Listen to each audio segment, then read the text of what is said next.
திருப்பான வசனம் எப்படி வழிபாடுகள் பொருந்தோம் சொல்றீங்க அப்படி பார்க்கும்போது அன்பாக இருக்கிறேன்.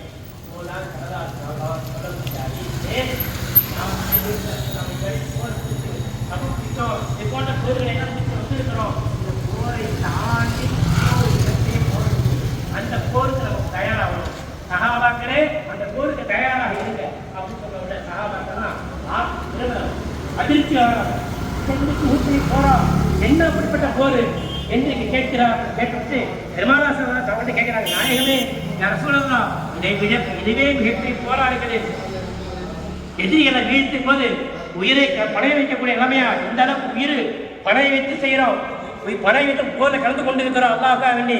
அப்படி இருக்கிற போது இது எந்த அளவுக்கு சிரமங்கள் கஷ்டங்கள் நிறைந்த ஒரு காரியம். போர் சொன்னிக்கிற நாயகமே அந்த போர் என்ன போர் என்பதாக சஹாபாக்கள் கேட்கிறாங்க.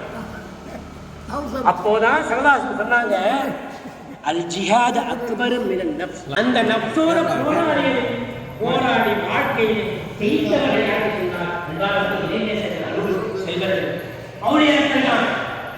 அல்லாஹ்வே நாமும் தான் எவ்வளவோ போராடி கொண்டிருக்கிறோம். எத்தனையோ விஷயத்தை விட்டோம், தவறான மார்க்கத்துக்கு முரணான விஷயத்தை விட்டு நம்ம பாதுகாத்துக் கொள்வதற்காக ஹராம் ஹலாலை பேணி கொண்டு பாதுகாத்துக் கொள்வதற்காக வேண்டி நஃப்ஸோடு போராடி இருக்கிறோம். ஒன்றும் இல்லை, காலையில் எழுந்திருக்கிறோம், சுபுக்கு வாங்க சொல்றாங்க. சுபுக்கு வாங்க சொல்றாங்க, எதை நம்ம எழுந்திருக்கிறோம், சுபுக்களை போகணும் அப்படின்னு உள்ளம் நமக்கு என்ன செய்யும்? மனக்காணியத்தான உள்ளம் நம்ம தூண்டும். எழுந்து எல்லாருடைய கடமை செய்யும், போ எழுந்து தொழுது என்பதாக சொல்லும்.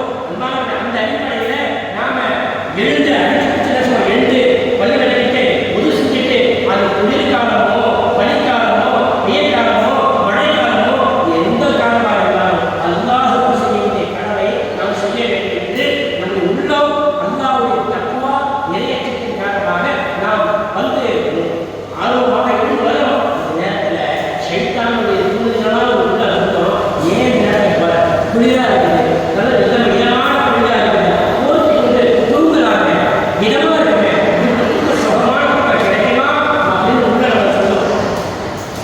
ஏன் இந்த பயம் வர, ஏன் இங்கே சேர்க்கப்பட்ட பயம் போல, ஏன் இப்படி விசவாசம் பார்க்கணும் நம்ம வீராத்தோட பயம் போல, ஏன் இந்த மாதிரியான நல்ல காரியத்தை போல, ஏன் தர்மம் செய்யறது, இப்படி பல்வேறு நல்ல செய்கிற போது நப்சு நம்மை தடுக்க ஒரு புறத்தில் நல்லதை நப்சு ஒரு புறத்தில் நப்சை பற்றி அல்லாஹ் பேசுகிறான். நப்சை அம்மா முத்துமைனா இந்த நப்சு தான் நல்ல நப்சு. அப்படின்னா நம்ம மனசோட ஒவ்வொரு நாளும் போராடி கொண்டுதான் இருக்கிறோம். இப்படி போராடி கொண்டிருக்கும் போது உட்காரங்களே ஏதாவது காரணமா நம்ம அதிகமான பாவத்தை இதெல்லாம் செய்கிறோம். ஆனால் சிறைவேச செல்வர்கள் அதுவும் நப்சோடு போராடி அவர்கள் அதிகமாக பாவத்திற்கு தன்னை பாதுகாத்துக் கொள்கிறார்கள், உள்ளத்தை பரிசுத்தப்படுத்திக் கொள்கிறார்கள், தன்னை உடம்பை பரிசுத்தப்படுத்திக் கொள்கிறார்கள். தன்னுடைய விவாதத்தை கடமைகளை அடக்கியிலே அதை தூய்மையாளராக உயர்ந்த உயர்ந்ததாக பாதுகாத்துக் கொள்கிறார்கள். நம்ம ஒரு பள்ளிவாசலுக்கோ மதரசாவுக்கோ அல்லது நல்ல ஒரு காரியத்துக்கு நம்ம ஏதாவது ஒரு பணமாகவோ பொருளாகவோ வாங்கி கொடுக்குறோம். வாங்கி கொடுக்கும்போது அந்த நேரத்தில் நம்ம உள்ள கவனமாக இருந்துச்சு. அந்த நேரத்தில் ரியா வந்துருச்சுன்னா, ரியான்னா முகஸ்துதி வந்துருச்சுன்னா, அப்போ அந்த நேரத்தில் நம்ம செஞ்ச அமல் எல்லாம் கோடி ரூபாய்க்கு நம்ம ஒரு மதரசா கட்டணும், ஒரு பள்ளிவாசல் கட்டணும், நம்ம முறையில போது கோடி ரூபாய் கொடுத்துருவோம், அதுக்கு ஒரு சன்மானம்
கேள்விப்பட்டதில்லை.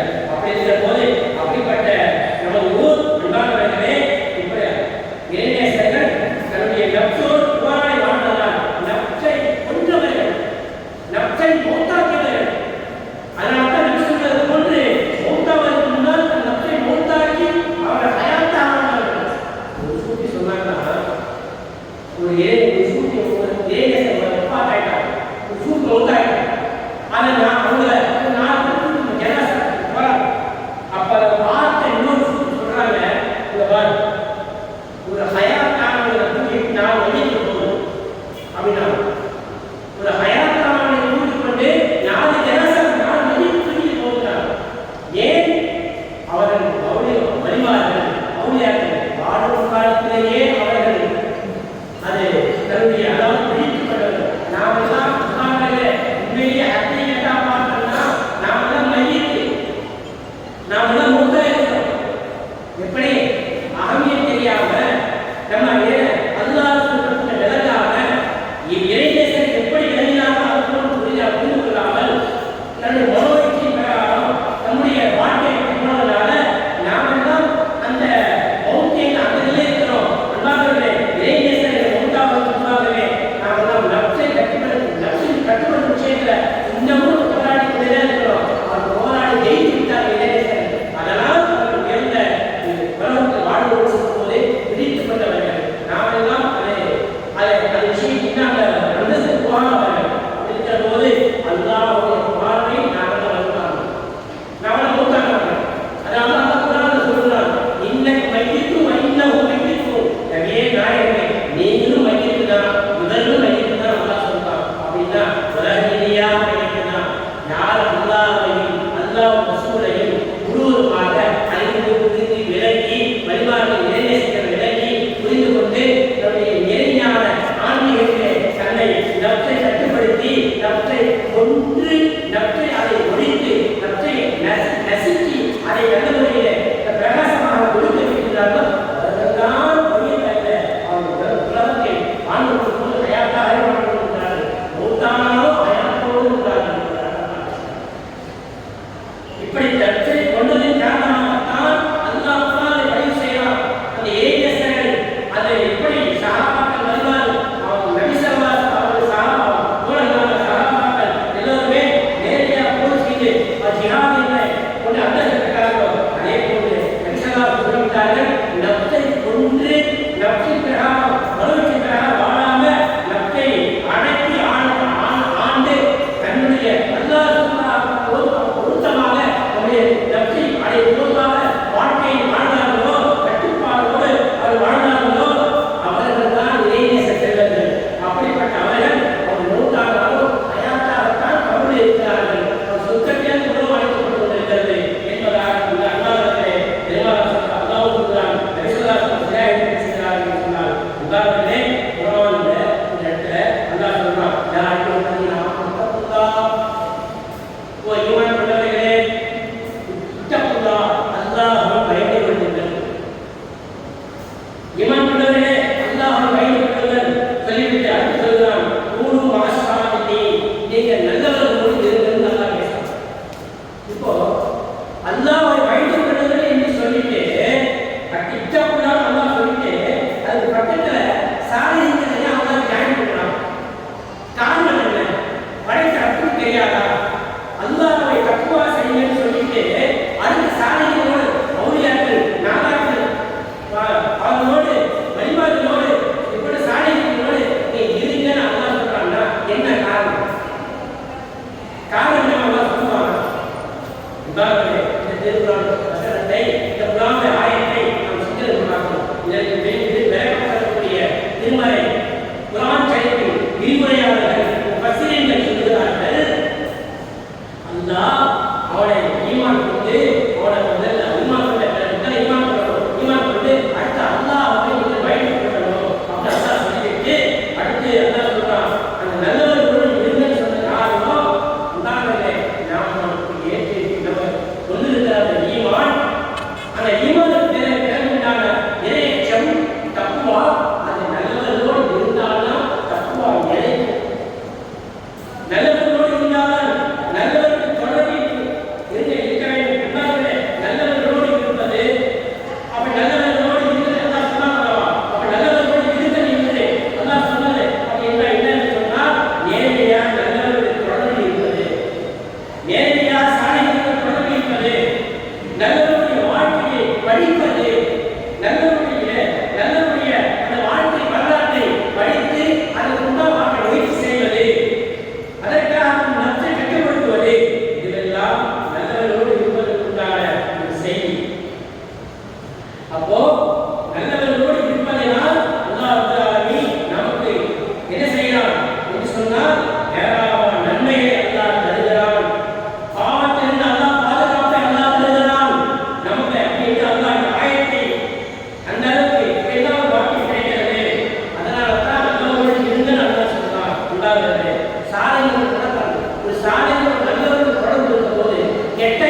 முத்துப்பேட்டைக்கு போயிட்டு சொன்னார்கள்.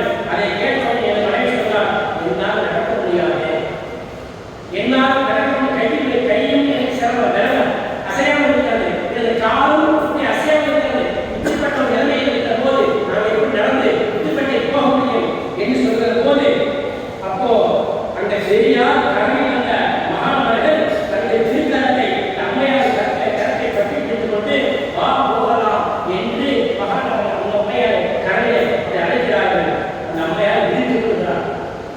விழித்தவள் அதிகாரியை சொல்கிறார், இந்த நண்பர் சொல்கிறார், அதிகாரி எனது மனைவி எனக்கு நடந்த விஷயத்தை எல்லாம் சொன்னார். நான் கேள்விப்பட்டு உறவினர்களோடு ஒரு காரை எடுத்துக் கொண்டு நான் முத்துப்பேட்டைக்கு நான் சென்று விட்டேன். நான் சென்று நீ அதாவது ஓய்வீர்க்கும் தன்மையான மகான் சேதனாக இருந்தார். அவருடைய தர்காவுக்கு போனோம்.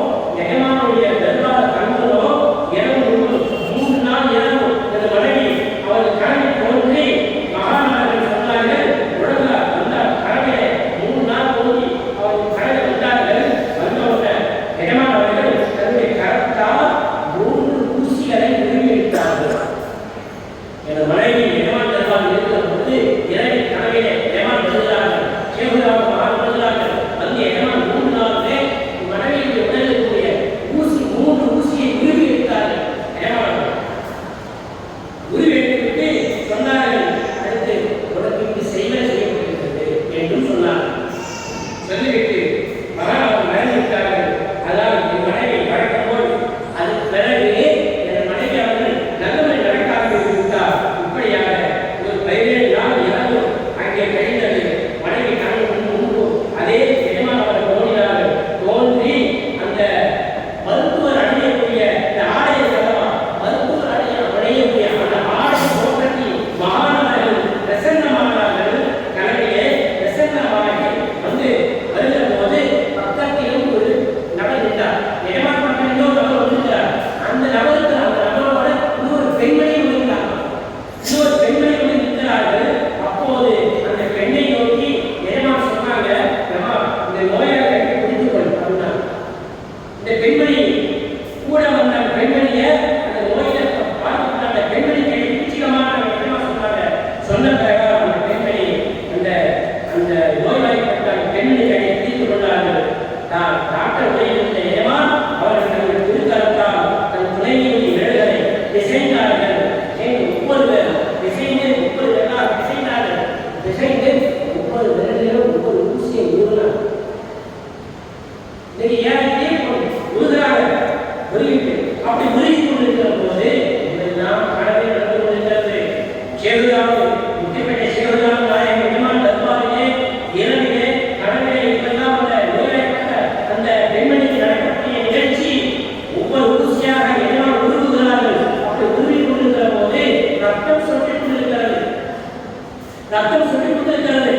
இந்த இதோடு வீட்டில் சொன்னாங்க, எஜமான் சொன்னாங்க, இதோட உனக்கும் பிரச்சனை தீர்ந்து போச்சு, உன்னுடைய வீட்டில் உள்ள பிரச்சனையும் தீர்ந்து போகும் அப்படின்னாங்க. சொல்லிவிட்டு பயந்து விட்டார்கள் எஜமானவர்கள். 21ஆம் நாள் அல்லாஹ்வுடைய கருணையினால் அல்லாஹ்வுடைய திருமையினால் ஆனந்த பரவசத்தோடு மகான் சேகுராம ரலியல்லாஹு அன்ஹு பெயரால் மௌலூத் செய்து ஓதி ஏழைகளுக்கு நாம் உணவைத்துக் கொண்டு உணவு செய்து கொடுத்து வயிற்றோடு இருந்தோம். நன்றி செலுத்தி நல்லவாக இருந்தால் பார்க்கும்போது அன்பானவர்களே, இப்படி மகானவருடைய மூலமாக பயன்பட்ட எத்தனையோ மக்கள் இருந்தார். அந்த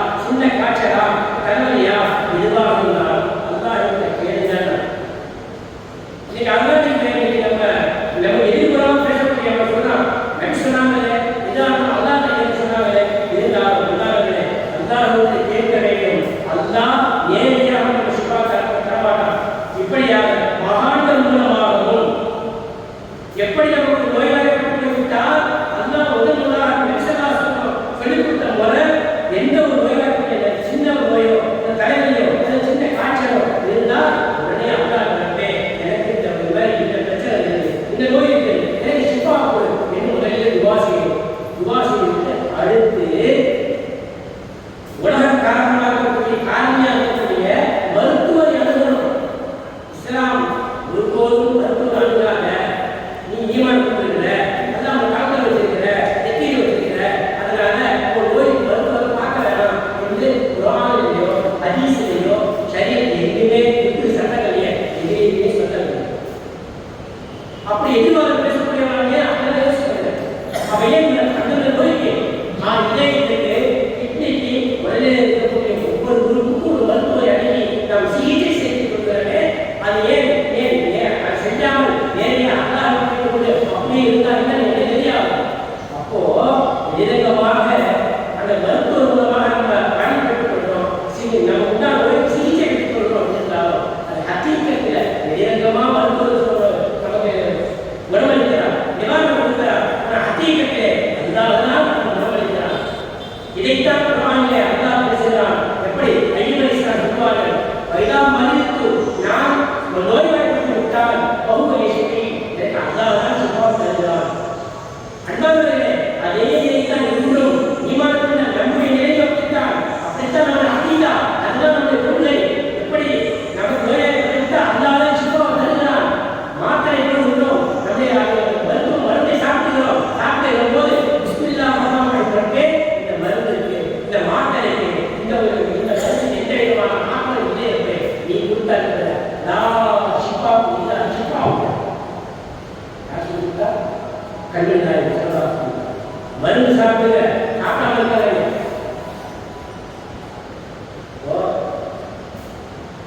இல்லாத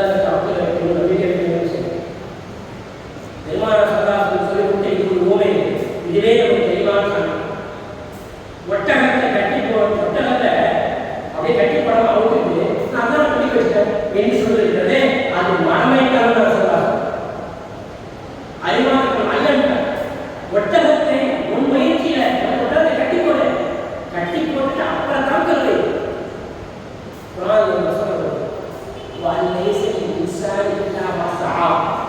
மனிதன் முயற்சி செய்திருக்கிற அவன் அழைக்கப்பட்டது. அல்லாஹ்விற்கு நம்ம எல்லாமே எல்லா தேவையுமே சமர்ப்பிக்கிறோம். அதுதான் முதல்ல ஹக்கீகத்து.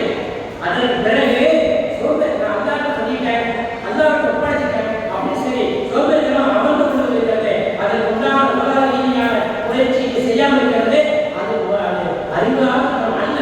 இந்த அடிப்படையில் தான் அல்லாஹ்வுடைய நிர்வாகம் சொன்னாங்க, ஒட்டகத்தை அமைத்து விட்டு நமக்கு இருப்பதை விட ஒட்டகத்தை கட்டி போட்டு விட்டு ஒருவன் அல்லாஹ்வின் பக்கம் இருக்கிறார்களா, அதுதான் அறிவான கூட்டாது.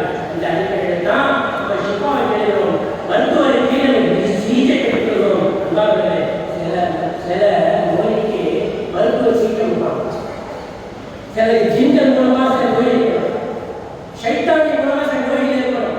இந்த நோய் மருத்துவர்கள் எவ்வளவுதான் அவங்க பலவிதமான நவீன கல்வி தொழில்நுட்ப காலகட்டத்தில் அறிவியல் சார்ந்த காலகட்டத்தில் நவீனமான தொழில்நுட்ப காலகட்டத்தில் இப்படி பொருட்கள் மூலமாக நம்ம கல்வி மூலமாக நோயை கண்டுபிடிச்சாலும் சில நோய்களுக்கு விட தெரியாது. என்னன்னே தெரியும், ஒன்றுமே இல்லை.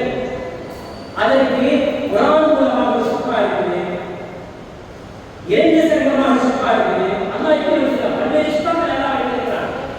அன்பானவர்களே, இறைநேசர் மூலமாக நமக்கு ஷிஃபா.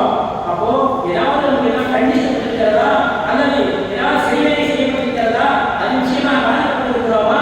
அன்பானவர்களே, குர்ஆன் மூலமாக ஷிஃபா கேட்கிறோம். அதே போன்று இறைநேசரை செய்தார், அவர்கள் தர்காவுக்கு சென்று அவர்கள் மூலமாக அதிகமான ஷிஃபாக்களை கேட்கிறோம். அதுக்கு ஏராளமான சார்ந்த எண்ணம் பார்க்கும்போது இந்த அளவுக்கு அப்போ குறிப்பாக நமது குத்திப்பேட்டை அனுமதிக்கக்கூடிய ஷேகுலாவது மகான் அவருடைய கராமத்து அவருடைய முஅஜிஸா அற்புதங்கள் விஷயத்துல நம்ம பார்க்கும்போது தஞ்சாவூர் மகாராஜா இப்படி மக்களுக்கு நோய் சிகிச்சை தருவது மட்டுமல்ல, பல்வேறு விஷயங்கள் வழிதாரிக்காக வேறு ஏதாவது சிரமத்தில் சிக்கிக் கொண்டாலோ மகானார்களுக்கு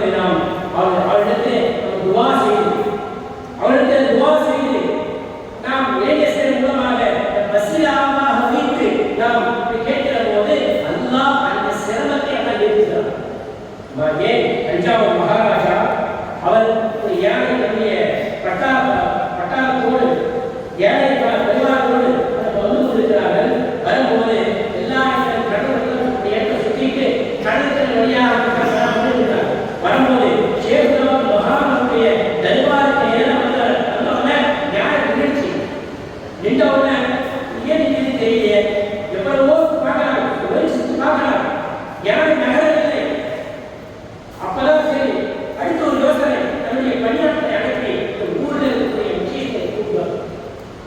இவரே இந்த ஊர் வந்தோம், எதோ வேற காரணம் தெரியல, சரி விசாரிப்போம் வெளியே சொல்லும் போது நீங்க நின்று கொண்டிருக்கிறீர்களாமா, உங்களுக்கு நேராக விதமான தர்பார் இருக்கு.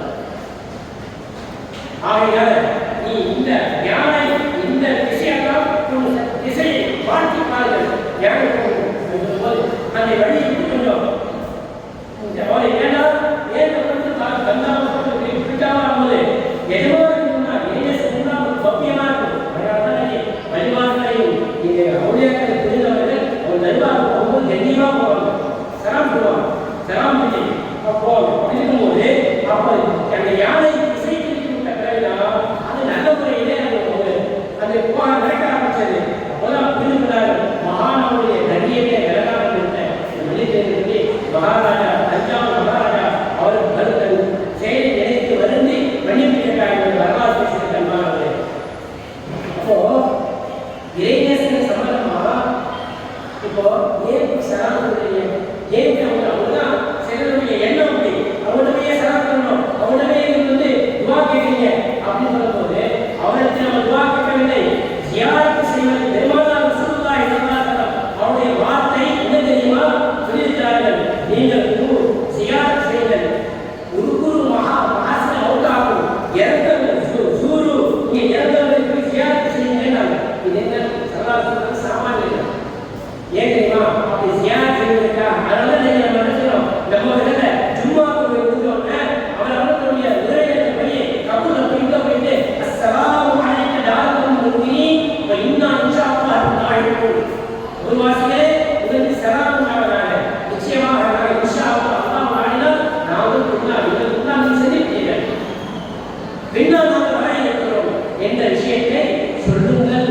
ஒரு வாசிகளுக்கு சலாம் சொல்லுங்கள் என்று பெருமானார் ரசூலுல்லாஹி ஸல்லல்லாஹு அலைஹி வஸல்லம் சொல்லி தந்திருக்கிறார்கள். இந்த அடிப்படையில் சலாம் நீங்கள் சொல்லுகின்ற சலாத்திற்கு அவர்கள் நல்லவர்களாக இருந்தால் சாலிஹீன்களாக இருந்தால் பதில் சலாம் வருகிறது. அந்த பதில் சலாத்தை கேட்கும் தகுதியுடையவர்களாக நீங்க நல்லவர்களாக நீங்க நல்ல அவர்களுடைய பாவம் தேர்ந்தவர்களாக இருந்தால் அவர்கள் சொல்லும் பதில் சலாம் உங்களுக்கும் கேட்கும். அப்போ இது அபுவாசி அலைஹி சலாம் சொன்னது பெருமானார் சொன்னார்கள். சாமானியர்கள் ஒரு மூமின்களுடைய அந்த கபருக்கு செல்கிற போது மூமின்கள் தூங்காவாக இருக்கக்கூடிய அந்த கப்பலாக போகிற போது சலாம் சொல்லுவார்களே அப்படிங்கிற போது இறைநேசன் செல்லக்கூடிய அந்த மகாம் அந்த தர்பாருக்கு சென்று சலாம் சொன்னால் அன்பார்களே அவருடைய பதில் சலாம் அதற்கு துவாவா வந்தது. ஏன் வாக்க நீ சொல்கிறது இறைநேசன் எல்லாம் தன்னுடைய அந்த கபருக்குள்ள இருந்து கொண்டே அல்லாஹ்வை தொழுது கொண்டிருக்கிறார்கள், அல்லாஹ்வை விட்டு செய்து கொண்டிருக்கிறார்கள், அல்லாஹ் விளைந்து கொண்டிருக்கிறார்கள் என்பதாக மாற்ற சொல்கிறது. எப்படி சொல்றீங்க? ஆமா, பெருமானார் ரசூலுல்லாஹி ஸல்லல்லாஹு அலைஹி வஸல்லம் வேளாண்மைக்கு போனாங்க. போகும்போது அப்படி அந்த பைத்துல் முகத்தஸுக்கு நேராக அனுசரித்து பைத்துல் முகத்தஸுக்கு போனாங்க. போகும்போது பைத்துல் முகத்தஸுக்கு இறங்கி அப்ப அந்த இடத்துல நான் போய் கொண்டிருக்கும் போது நான் மூசா அலைஹிஸ்ஸலாம் அப்படியே கொண்டு கொண்டிருந்தேன் பார்த்தேன். சரி அபிமானம் கொண்டு கொண்டிருந்தேன் பார்த்தேன்.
வாக்கியம் நபிமாருடைய வருகை துன்யால முடிந்து போச்சு. பெருமானார் ரசூலுல்லாஹி ஸல்லல்லாஹு அலைஹி வஸல்லம் சொல்லிட்டாங்க, நான் நபிய பாடா, எனக்கு பின்னால் நான் தான் கடைசி நபி, எனக்கு பின்னால் எந்த நபி வரப்போவதில்ல.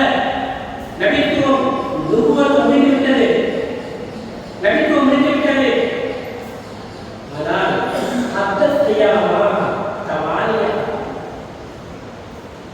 கியாமத் வரைக்கும் விநாயகர் என்ற நபி பரிமாறு ஊழியர் எங்களுடைய சுகத்தை தொடர்பு கியாமத் நீடிக்கிறது. இறைநேசர் செல்வதன் மூலமாக அல்லாஹ் நாமெல்லாம் என்று ஈமான் என்றால் என்ன என்று அதனுடைய தாற்பயை புரிந்து புத்துணர்வோடு விவாதம் செய்திருக்கிறோம். நம்மை நேர்மைப்படுத்தக்கூடியவர்கள் நபிமார்களுக்கு பிறகு பெருமானார் முஹம்மது ரசூலுல்லாஹி ஸல்லல்லாஹு அலைஹி வஸல்லம் அவர்களுக்கு பிறகு சஹாபாக்கள் பிறகு அதன் வழியாக வந்த தாபீகள், அதன் வழியாக வந்த சாலிஹீன்கள், அல்லாஹ்வுடைய இமாம்கள், அதன் வழியாக வந்த இறைநேசர் செல்வர்கள் இன்னும் நமக்கு பல்வேறு படிப்பை கண்டுகொண்டுதான் இருக்கிறார்கள். நீங்கள் எந்த வலிமாருடைய வரலாறு என்ன என்று பாருங்கள். அதை வரலாறு எடுத்து மன தூய்மையோடு இஹ்லாஸோடு இந்த வரலாறு இறைநேசருடைய வரலாறை படித்து பாருங்கள், வரலாறை ஆய்வு செய்து பாருங்கள்.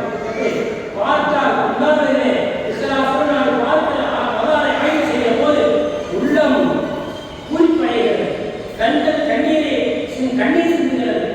இப்படியெல்லாம் ஆழ்ந்திருக்கிறார்களே, நாம் அதில் எந்த அளவுக்கு என்ன அர்த்தத்தை இருக்கிறோம், நாம் அமர்ந்த எப்படி இருக்கிறோம், நாம் ஈமான் எந்த அளவுக்கு இருக்கிறோம். இவர்கள் ஈமான் இருக்கிறார் இப்படியெல்லாம் பார்த்திருக்கிறார்கள், தன்னுடைய இபாதத்தை எப்படியெல்லாம் பாதுகாத்திருக்கிறார்கள்.